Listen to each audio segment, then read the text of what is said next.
Now joining us on the Newsmaker Hotline, our good friend KT McFarland. She's, of course, a Fox News national security analyst and host of FoxNews.com's DEFCON 3 show, which can be seen at 1 p.m. on Wednesdays at live.foxnews.com.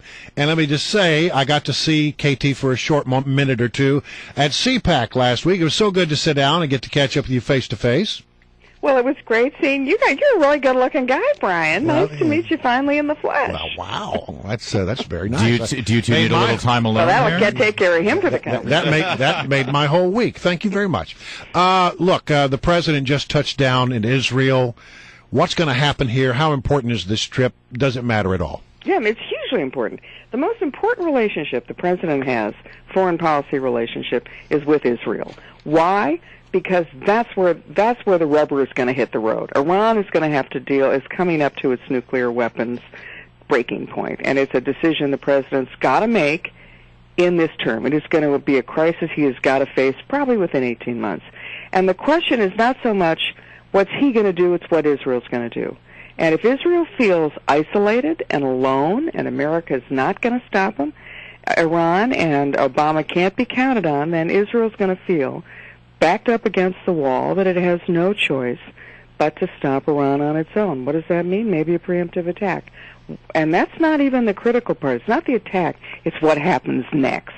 Because while Israel might be able to start that fight, it can't finish that fight without the United States being drawn in. So it's not what does Israel do, what does Iran do. It's what happens the day after everybody does that. But how does Iran retaliate? How does the United States react? And if Obama and Netanyahu are not talking to each other, or they don't trust each other, or they are going to act very differently, then I think it is bad for all of us. A great deal of mistrust on the part of the Israeli people. Yeah. Only like 10%. No, 4%. 4% is that. Well, I've seen different surveys, but not many people think that the president of the United States has Israel's best interests at heart.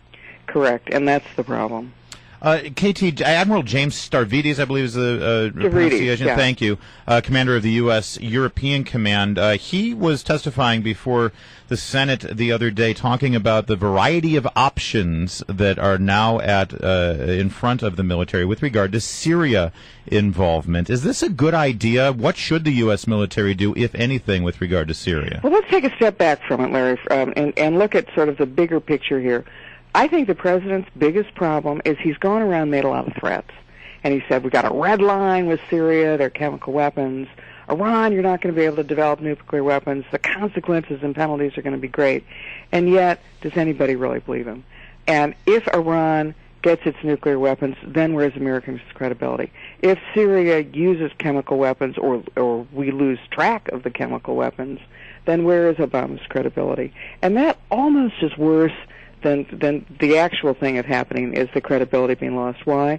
It's like a parent when you tell your kids, if you do that, you're going to be in so much trouble, or don't you dare do that, or I'm going to really make sure that you're going to be in real trouble over that. And then you never enforce it, and you never sort of put them in trouble. You never give them a timeout. You never take away the allowance. It doesn't mean anything. That's right. Then they just exploit you time and time again, and then it's open season on Obama. But because there's been sort of this back and forth with Turkey, is this legitimately a NATO issue? And should the U.S. It's an everybody issue. Chemical weapons in Syria, to me, is the red line, and it should be an issue for everybody in the region. It's not just Syrians using chemical weapons on Syrians, whether it's government using them or rebels using them.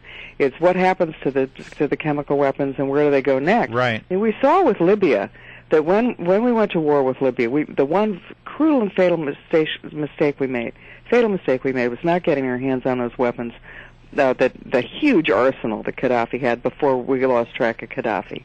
We should have made sure that no matter what happened to Gaddafi, we secured those weapons. Because those weapons are now the arsenal that are feeding and fueling all of the conflicts. Mali, Sudan, Gaza, Syria. It's all because of those weapons we failed to secure. Are we going to do the same thing with Syria? Fail to secure those Syrian chemical weapons? Because then they're going to end up all over the place. Lebanon, Jordan, potentially against Israel, Turkey, even Iraq. Those chemical weapons will find a life of their own. All right, so we're going to ask you to weigh in because we're trying to figure out what Harry Reid was talking about yesterday. He saying. You're going to ask me what Harry Reid? I mean, you've seen the comments that he made regarding the 7 Marines. Now, some people look at it and they say that was just an unfortunate segue, but not a direct link. Other people say he was using the death of Marines to imply that it was caused by the sequester and the budget cuts. This is like trying to find those weapons of mass destruction in Iraq, you know? I mean, Harry Reid and the president said, we're going to have sequestration, planes are going to fly from the sky, and prisoners are going to be let loose on the public, and you're going to have to wait in TSA security line. Terrible things are going to happen, no police, no fire. And yet, we've had sequestration and nothing much has happened, right? So now he's got to sort of look at something and say, oh, yeah, there's the evidence. There's the evidence that something terrible has happened. So you think there was a direct link between what he was saying about the Marines and he was suggesting Why would he have said it?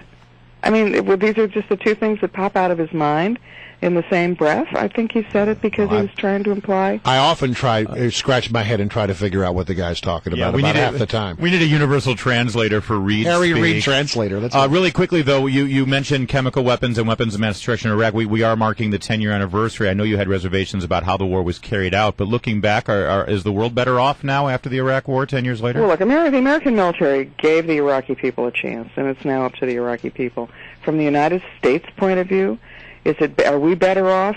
Probably not, because what's happened with the Iraq War is the final effect of it is not to have a pro-American, strong, post-Saddam Hussein government.